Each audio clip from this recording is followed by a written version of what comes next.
അവൻ ഇത്രയും വന്ന് ഡയലോഗ് അടിക്കുന്നുണ്ടല്ലോ. അവനോട് എൻ്റെ നമ്പർ എടുത്തിട്ട് അല്ലെ വിളിക്കാം, അല്ലെങ്കിൽ അവൻ്റെ നമ്പർ എനിക്ക് വാട്സപ്പ് ചെയ്യും. അവനെന്താ പ്രശ്നം ഞാൻ ക്ലിയർ ചെയ്ത് കൊടുക്കാം. എനിക്ക് പറ്റും ക്ലിയർ ചെയ്ത് കൊടുക്കാനായിട്ട്. പ്ലേസ്മെൻറ്റിൻ്റെ കാര്യം ഞാൻ പറഞ്ഞതല്ല, അത് അവൻ്റെ വേറെ കാര്യങ്ങളല്ല ഞാൻ ഉദ്ദേശിച്ചത്.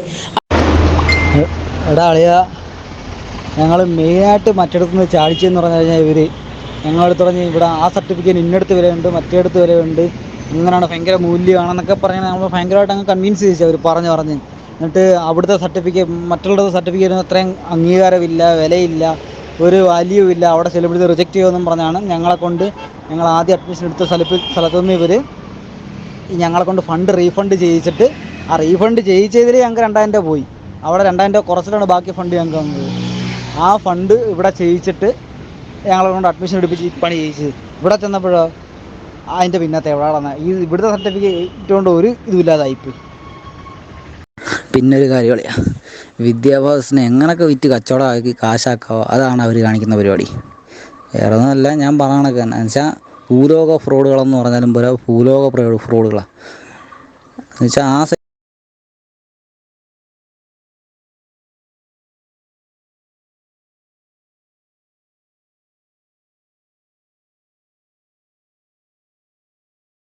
സൈസ് വൃത്തിയുള്ള അവർ കാണിച്ചുകൊണ്ടിരിക്കുക. എങ്ങനെയൊക്കെ നമ്മുടെ നിന്ന് കാശ് വിടുങ്ങാവോ അതെല്ലാം വിടുങ്ങും. പിന്നെ ഈ ഓയിൽ ആൻഡ് ഗ്യാസ് പഠിച്ചിട്ട് അവിടെ നിന്ന് ഇറങ്ങിയേക്കുന്ന ഒറ്റ ഒരുത്തനും ജോലി കയറിയിട്ടില്ല. എൻ്റെ കൂടെ ആ ബാച്ച് പിടിച്ചിരുന്ന കുറേ അമ്മമാരുണ്ട്. അതിൽ ഒരുത്തത് ഇപ്പം 2 ദിവസം മുമ്പ് കണ്ടപ്പോൾ ചേർത്തലയിൽ ബസ്സിലെ കണ്ടക്ടർ.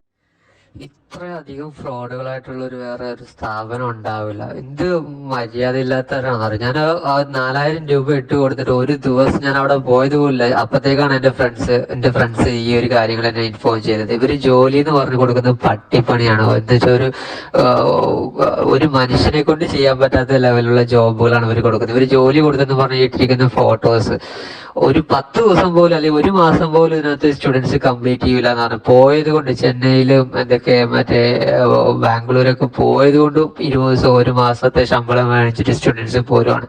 എന്നുവെച്ചാൽ പഠിച്ചതുമായിട്ട് ഒരു ബന്ധമില്ലാത്ത ജോബുകൾ, ക്വാളിറ്റിയാണ്, ടെസ്റ്റിംഗ് ആണെന്ന് പറഞ്ഞ് പാർട്സ് ഉണ്ടാക്കുന്ന കമ്പനികളിലാണ് ജോലി കൊടുക്കുന്നത്. എന്നിട്ട് എൻ്റെ ഫ്രണ്ട്സിന്റെ അതേപോലെ ഇപ്പൊ ഒരു ബസ് കണ്ടക്ടർ ആയിട്ടും തട്ടുകടയിലൊക്കെ നിന്നിട്ടാണ് ഇപ്പൊ ഈ ഒരു 6 മാസം കോഴ്സ് ഏകദേശം 1.5 ലക്ഷം രൂപ മുടക്കി ഹോസ്റ്റലിലൊക്കെ നിന്ന് പഠിച്ച് ഇത്രയും പൈസ ചെലവാക്കിയിട്ട് പഠിച്ചിട്ട് ഇപ്പൊ ഒരവസ്ഥ ഇതാണ്. എന്നിട്ട് അത് അറിഞ്ഞതിന് ശേഷം ഞാൻ പറഞ്ഞു, ചേച്ചി ഞാൻ കോഴ്സ് ചെയ്യുന്നില്ല, എനിക്ക് ആ പൈസ തിരിച്ചു. ഞാൻ അവിടെ രജിസ്റ്റർ പോലും ചെയ്തില്ലല്ലോ, പൈസ ഇട്ടല്ലോട് ചോദിച്ചു. എനിക്ക് ആ പൈസ തിരിച്ചു. ഇവരുടെ കാല് പിടിക്കുന്ന രീതിയിൽ സംസാരിച്ചു. ഇത്രയും വലിയ ഫ്രോഡുകൾ. പൈസ കയ്യിൽ കിട്ടിക്കഴിഞ്ഞാൽ ഇവരുടെ തനിക്കോണം. അവിടുത്തെ പിഴച്ച ഓരോ ആളുകളാണ് സംസാരിക്കുന്ന. അവരുടെയൊക്കെ സ്റ്റാൻഡേർഡ് പൈസ ഇടുന്നത് വരെ അവർ എന്തെല്ലാം ഡയലോഗായിരുന്നു. അവരുടെ തേങ്ങയാണ്, സർട്ടിഫിക്കറ്റ് ആണ്, അവരുടെ ജോലിയാണ്. അത് കഴിഞ്ഞപ്പോഴാണ് അവരുടെ യഥാർത്ഥ ക്യാരക്ടർ മനസ്സിലാവുന്നത്. എന്ത് ചെയ്യാനാണ്? ഇവർക്കെതിരെ ഞാൻ കംപ്ലൈന്റ് കൊടുക്കാൻ പോവാണ്. ഇവരുടെ എന്തായാലും ഞാൻ പോലീസ് 5000 രൂപ എനിക്ക് തരാനുള്ളൂ. ഇവരുടെ ഞാനത് വാങ്ങിച്ചിട്ട് അടങ്ങത്തുള്ളൂ. പക്ഷെ എന്റെ ഇത് അടക്കാൻ പറ്റാത്തതാണ് ഞാൻ ഈ ഒരു സംഗതി ഇവിടെ പറയുന്നത്. അത്രക്ക് വൃത്തികെട്ടന്മാരാണ്, അത്രക്ക് വൃത്തികെട്ടന്മാർ. അവരെ പഠിക്കുന്ന സ്റ്റുഡൻസിന്റെ അവസ്ഥയാണ് എനിക്ക് ആലോചിക്കേണ്ടത്. അവിടെ പഠിക്കുന്ന എന്തൊരു ഗതികേടായിരിക്കുന്നതാണ്. കോഴ്സ് കഴിയുമ്പോഴാണ് നമുക്ക് മനസ്സിലാവുക എന്നുള്ളതാണ്. അവൻ ഇത്രയും വന്ന് ഡയലോഗ് അടിക്കുന്നുണ്ടല്ലോ. അവനോട് എൻ്റെ നമ്പർ എടുത്തിട്ട് അല്ലെ വിളിക്കാം, അല്ലെങ്കിൽ അവൻ്റെ നമ്പർ എനിക്ക് വാട്സപ്പ് ചെയ്യും. അവനെന്താ പ്രശ്നം ഞാൻ ക്ലിയർ ചെയ്ത് കൊടുക്കാം. എനിക്ക് പറ്റും ക്ലിയർ ചെയ്ത് കൊടുക്കാനായിട്ട്. പ്ലേസ്മെൻറ്റിൻ്റെ കാര്യം ഞാൻ പറഞ്ഞതല്ല, അത് അവൻ്റെ വേറെ കാര്യങ്ങളല്ല ഞാൻ ഉദ്ദേശിച്ചത്. അവനോട് എന്നെ വിളിക്കാൻ പറ, ഡയറക്റ്റ് ഈ നമ്പറിൽ വിളിക്കാൻ പറ. എന്നിട്ട് വിഷ്ണു പറഞ്ഞതാണ് പ്ലേസ്മെൻറ്റ് ഇഷ്യൂ ഉണ്ടായ കുട്ടി അവൻ എന്നെ വിളിക്കാൻ പറ. ഞാൻ അവൻ്റെ കാര്യം എന്ന് വെച്ചാൽ സോൾവ് ചെയ്ത് കൊടുത്തോളാം, പ്ലേസ്മെൻറ്റിൻ്റെ ഇഷ്യൂ കേട്ടാ. നീ ആ വോയിസ് എടുത്ത് ശരി കുഴപ്പമൊന്നുമില്ല. ഞാൻ വോയിസ് ഡിലീറ്റ് ചെയ്തതേ കുറച്ചും കൂടി വേറെ ലെവൽ വോയിസ് അയക്കാനാണ്. കുറച്ചും കൂടി ഇതിനേക്കാൾ ഇതായിട്ട് അയക്കാൻ വിചാരിച്ചിട്ടായിരുന്നു. അപ്പോൾ ഓൾറെഡി നിന്റെ അടുത്തുണ്ടല്ലോ. ഓക്കെ, അപ്പോൾ ഞാൻ രണ്ടാമത് അയക്കളയും. ഒന്നും കൂടെ അയച്ചാൽ കുറച്ച് കഴിയുമ്പോൾ കേട്ടോ. നിനക്ക് ജോലി തരാമെന്ന് പറഞ്ഞത് ഞാനാ.